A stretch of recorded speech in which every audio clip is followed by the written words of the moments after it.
The knock on my office door that Tuesday morning was loud, impatient. 15 years of interviewing suspects taught me to read attitude before people even spoke. This knock said I own this place. Nathaniel Carter walked in like he was serving a warrant.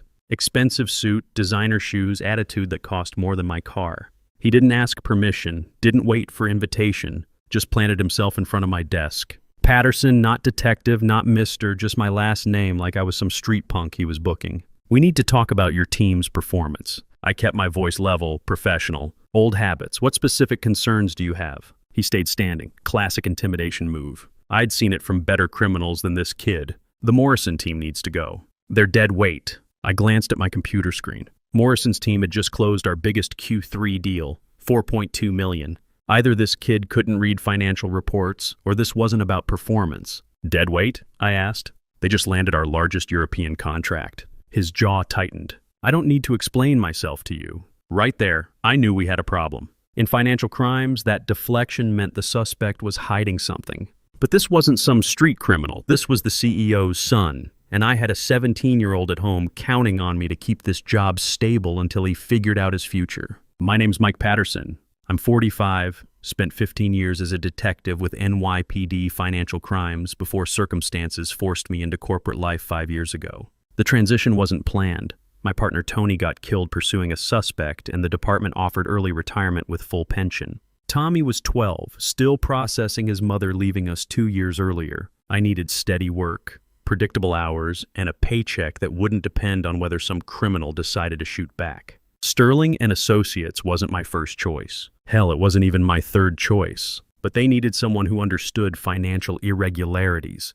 And I needed a job that wouldn't give my son nightmares about whether dad was coming home. Turned out I was good at it. Investigation skills translated well to due diligence. Reading people worked in client meetings. Building cases helped with contract negotiations. 5 years later, I'd built the international division from $8 million to $52 million in annual revenue. More importantly, it gave Tommy stability. Regular schedule, steady income, college fund growing instead of shrinking. The kid was looking at schools now, good schools. His grades could get him scholarships, but application fees alone were running us $1,500. Every month counted, which is why I'd been keeping my mouth shut about Nathaniel Carter for 3 months. Richard Carter, the CEO, had built Sterling over 20 years into something respectable. Good reputation, solid clients, people you could trust. When he announced his son would be joining as operations director, most of us figured the kid would shadow some departments, learn the business, maybe contribute something useful. We were wrong. Nathaniel got handed authority he hadn't earned over people who'd been building this company while he was figuring out his college major. And somehow in his 19-year-old mind, that meant I was supposed to take orders from him. At first, I tried to make it work. Corrected his mistakes quietly. Fixed his proposals before they reached clients. Covered when he missed deadlines or made promises we couldn't keep. Why? Because I needed this job and because I thought he'd grow into the role. The problem started small. Nathaniel would show up to client meetings unprepared, interrupt presentations, contradict strategies that had taken months to develop. I'd spend evenings cleaning up confusion, apologizing to bewildered clients, rebuilding confidence he'd damaged in 20 minutes. My team started looking at me differently. Morrison, Williams, the whole international crew, these were experienced people who'd followed my lead for years. Now they're watching some teenager override their work, and I'm not saying anything about it. 3 weeks ago, it got worse. Nathaniel barged into our operations meeting, tossed a file on the table, and announced he was restructuring Morrison's team. Too much dead weight, he said, looking around like he was addressing rookies. We need fresh energy, new approaches. Morrison had been with Sterling 8 years. His team had just secured our biggest European partnership. Fresh energy wasn't the problem. What's the basis for this decision? I asked. Nathaniel's face flushed. I don't need to explain myself to you. After the meeting, Morrison cornered me. Mike, what's happening? My performance reviews were excellent. We just closed the quarter's biggest deal. Looking at Morrison, good employee, 2 kids in high school, mortgage like the rest of us, I realized something. This wasn't about corporate politics or learning curves. This was about a spoiled kid playing power games with real people's lives. But I also realized something else. My phone had been buzzing all morning with reminders about Tommy's college application deadlines, SAT prep costs, campus visit expenses, the financial aid form sitting on my kitchen table that required steady employment verification. One wrong move, one political miscalculation, and Tommy's future gets smaller. That night, I sat at my kitchen table helping Tommy with his college essay, while my mind worked the problem like an old case. Pattern recognition, evidence gathering, understanding the players and their motivations. "Dad, you seem distracted," Tommy said, looking up from his laptop. "Just thinking through some work stuff." The new boss situation? Smart kid, always picked up more than I gave him credit for. Something like that. "You know what you always told me about bullies?" I looked at him. "What's that?" "You can't ignore them and hope they go away. Eventually, you have to stand up. This is more complicated than school bullies, son." "Is it, though?" Sounds like the same thing, just with bigger consequences. I stared at this 17-year-old who somehow understood the situation better than I wanted to admit. Standing up to Nathaniel meant risking everything I'd built here. But letting him continue meant watching good people get destroyed by someone who'd never earned the right to make those decisions. That's when I opened my laptop and created a new folder. Case File N. Carter, time to do what I should have done 3 months ago. Building a case against the CEO's son wasn't something they taught in detective school. But 36 hours after Tommy's advice about standing up to bullies, I knew I couldn't wait any longer. Nathaniel had started circulating a memo about performance optimization in international operations. Corporate speak for firing people. The first person I called was Leo Brennan in compliance. Leo and I had an understanding. He'd spent 12 years with the IRS chasing tax dodgers before joining Sterling. We both knew how to spot patterns that other people missed. "Got a minute?" I asked when he picked up. "For you, always. What's eating at you? Need a sanity check on something. Can you come by my office?" Leo showed up 20 minutes later, but instead of his usual easy smile, he looked troubled. "Mike, before you say anything, I need to tell you something. I've been documenting irregularities for weeks. That stopped me cold." "What kind of irregularities?" "The kind that keep me awake at night." He sat down heavily. "Nathaniel's been pushing department heads to adjust numbers, skip verification procedures, rush approvals that should take weeks of review." I pulled up my own file on the computer. "Like this?" Leo reviewed the emails I'd been collecting, his expression getting darker. "Mike, this isn't just poor judgment. This is systematic abuse of position.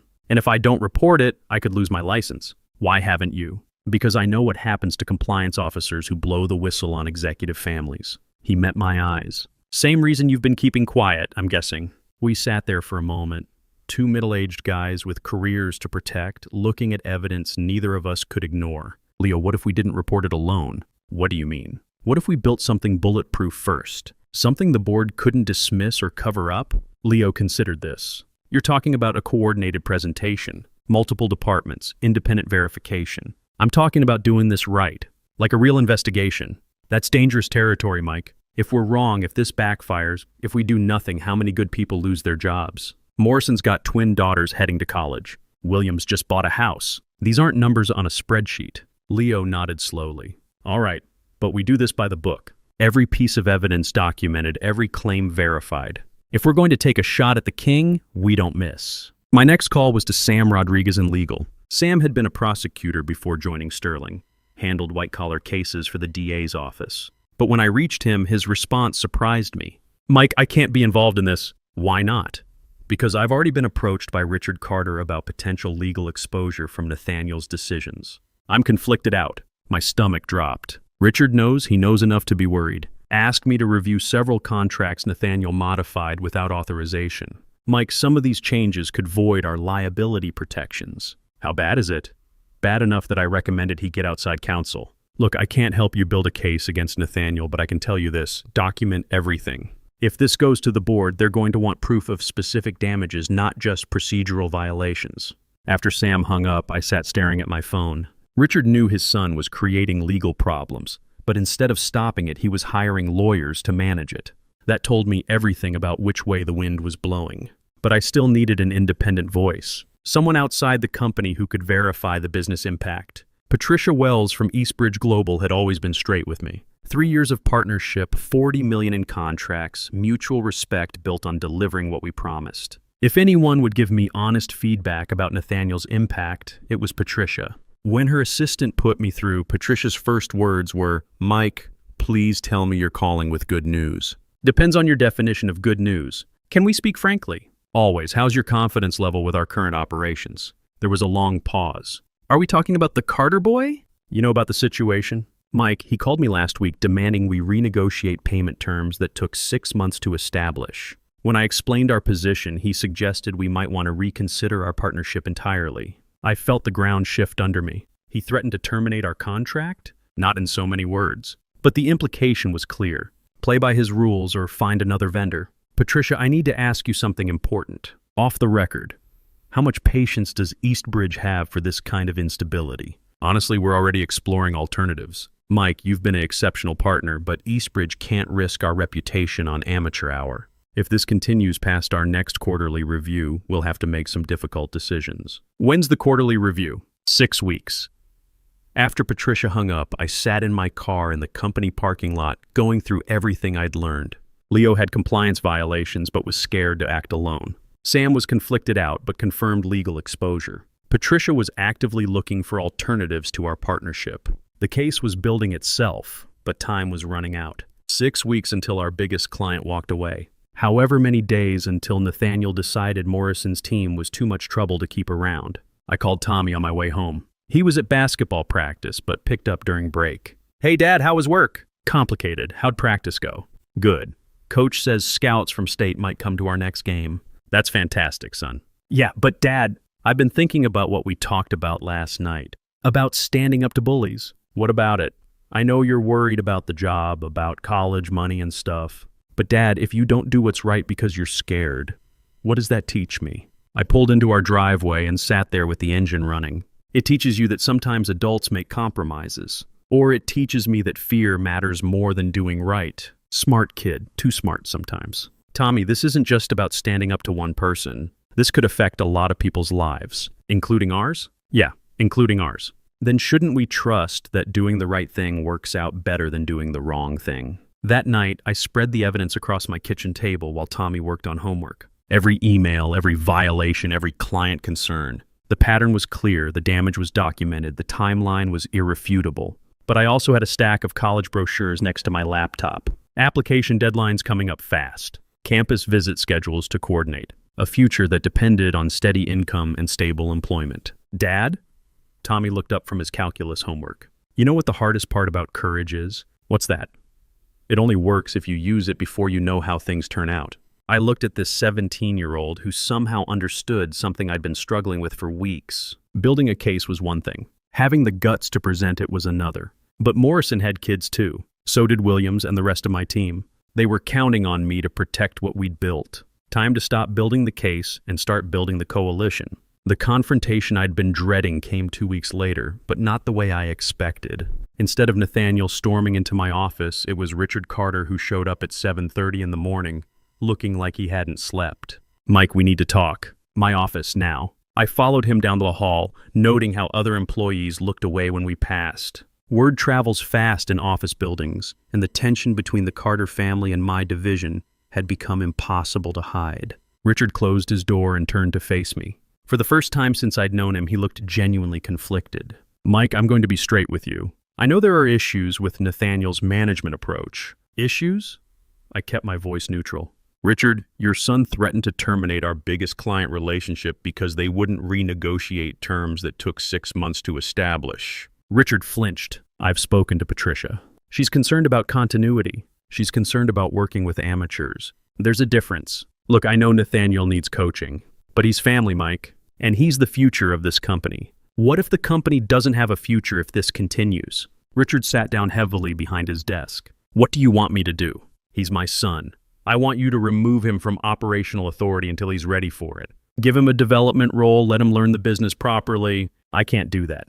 Why not? Because... Richard paused, looking older than his 60 years. Because his mother thinks this company is his birthright. Because he's told his friends at college about his position. Because admitting I made a mistake means admitting I put family ahead of business judgment. For a moment, I saw Richard Carter not as the CEO, but as a father trapped between love for his son and responsibility to his company. It almost made me feel sorry for him. Almost. Richard, I've been documenting compliance violations for 2 months. Leo's been doing the same. We've got legal exposure that could trigger federal investigations. How do you think that's going to look to your board? Richard's face went pale. You've been building a case against my son? I've been protecting this company from decisions that could destroy it. Mike, I'm asking you, As someone who's been loyal to Sterling for 5 years, give me time to handle this internally. Family to family, father to son. I thought about Tommy's words. Courage only works if you use it before you know how things turn out. How much time? A month? Maybe 2. We don't have 2 months. Patricia's quarterly review is in 4 weeks. If Nathaniel's still making operational decisions, they're gone. 40 million in annual business, Richard. I understand the stakes. Do you? Because 3 other clients have expressed similar concerns. We're not talking about one contract. We're talking about the foundation of our international division. Richard stood up, paced to his window. What if I suspend you temporarily? Just to calm things down, show that I'm taking action. I stared at him. You want to suspend me for doing my job? It's not permanent, just until I can work things out with Nathaniel. And what happens to my team while I'm gone? What happens to client relationships I've spent years building? Nathaniel can handle the day-to-day operations. Richard, that's like putting an arsonist in charge of the fire department. His face hardened. That's my son you're talking about. And these are good people's livelihoods you're gambling with. We stood there for a long moment, 2 men on opposite sides of an impossible situation. Finally, Richard returned to his desk. Mike, I'm sorry, but I have to suspend you. Effective immediately. For what? Insubordination. Undermining executive authority. Creating a hostile work environment. I almost laughed. Creating a hostile work environment? Your son threatened to fire an entire team because they questioned his judgment. That's his version of events. Nathaniel says you've been sabotaging his initiatives, contradicting his decisions in front of clients. And you believe him? Richard couldn't meet my eyes. I have to support my family. I walked out of Richard's office knowing exactly what came next. But I was also realizing something important. I wasn't as alone as I thought. That afternoon, while I was clearing out my desk, Morrison approached me. Mike, this is wrong. Everyone knows it. It's politics, Morrison. Nothing you can do about it. Maybe not individually, but what if it wasn't individual? I looked up from packing my files. What do you mean? The team's been talking. Williams, Rodriguez, the whole international group. We're thinking about requesting a meeting with the board ourselves. Morrison, that's career suicide. Is it? Or is watching you get thrown under the bus for protecting us career suicide? Before I could respond, Leo appeared in my doorway. Mike, we need to talk. Privately.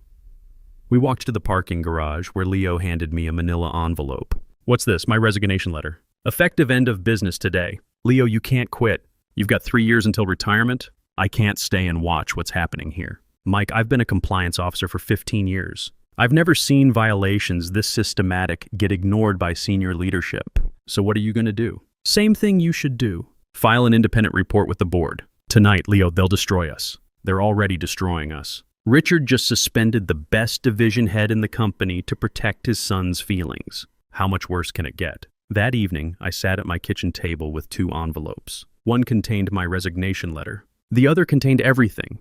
2 months of documentation, compliance violations, client concerns, legal exposure assessments. Tommy was doing homework across from me, occasionally glancing at the paperwork. Dad, can I ask you something? Sure. Are you going to quit? I'm thinking about it. What would Mom say? I looked at my son, surprised by the question.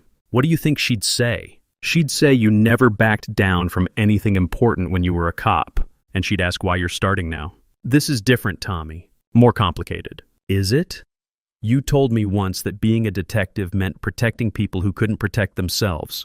Isn't that what you're doing now? Before I could answer, my phone rang. Patricia Wells. Mike, I just heard about your suspension. This is unacceptable. Patricia, I appreciate the support, but there's nothing you can do. Actually, there is. I've scheduled a call with Richard tomorrow morning. Eastbridge is formally requesting your reinstatement as a condition of contract renewal. That's going to make things worse for everyone. Mike, do you think we're the only client who feels this way? Harrison Industries called me this afternoon. So did Nordic Partners. We're all seeing the same problems. After she hung up, I looked at Tommy. Sometimes doing the right thing gets complicated. Dad, remember what you used to tell me when I was scared about something? What's that? The right thing is still the right thing, even when it's hard. I sealed the envelope with the evidence and stood up. Where are you going? To deliver something to the board of directors. Tonight? Before I lose my nerve, Tommy smiled. I'm proud of you, Dad. Ask me tomorrow if you still feel that way. The boardroom felt different at 7 in the morning. 12 directors around a polished table, but the atmosphere was tense, divided. Half were looking at me with curiosity, half with barely concealed hostility. Richard sat at the far end, avoiding eye contact. Chairman William Burke spoke first. Detective Patterson, thank you for coming. Before we proceed, I should mention that Mr. Nathaniel Carter has also requested to address the board. My stomach dropped.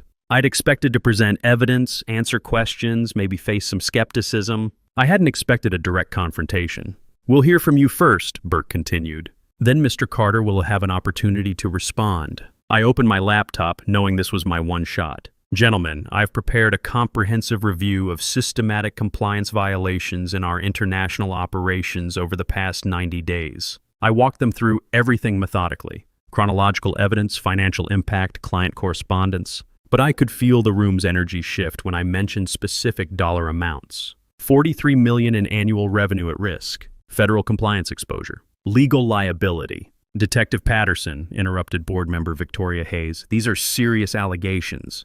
But we're also hearing that this represents a personal conflict with executive authority. Ma'am, I'd direct your attention to the client correspondence. Patricia Wells, Harrison Industries, Nordic Partners. 4 major clients expressing identical concerns about operational competence. These aren't personal grievances. Burke nodded. And your recommendation? Immediate operational review with clear separation between family relationships and business decisions. These violations could trigger regulatory investigations that would damage Sterling's reputation permanently. Thank you. We'll now hear from Mr. Carter. Nathaniel walked in like he owned the building. Expensive suit, confident stride, but I caught something in his eyes I recognized from interrogations. The overconfidence of someone who's never been seriously challenged. Gentlemen, he began, what you're seeing here is a disgruntled employee who can't accept modern leadership approaches. Detective Patterson represents old-school thinking that's holding Sterling back. He had slides prepared, performance metrics, efficiency improvements, modernization initiatives, impressive presentation for a 19-year-old, but I'd seen enough criminal defendants testify to recognize when someone was overselling. The international division has grown under my oversight, Nathaniel continued. These so-called violations are actually innovations that streamlined outdated procedures. Board member Charles Morrison, no relation to our Morrison, leaned forward. Mr. Carter, can you address the specific client concerns raised in Detective Patterson's presentation? Nathaniel's confidence flickered for just a moment. Those clients are resistant to change. Sometimes you have to make tough decisions to move a company forward, even if those decisions cost us $40 million in annual revenue.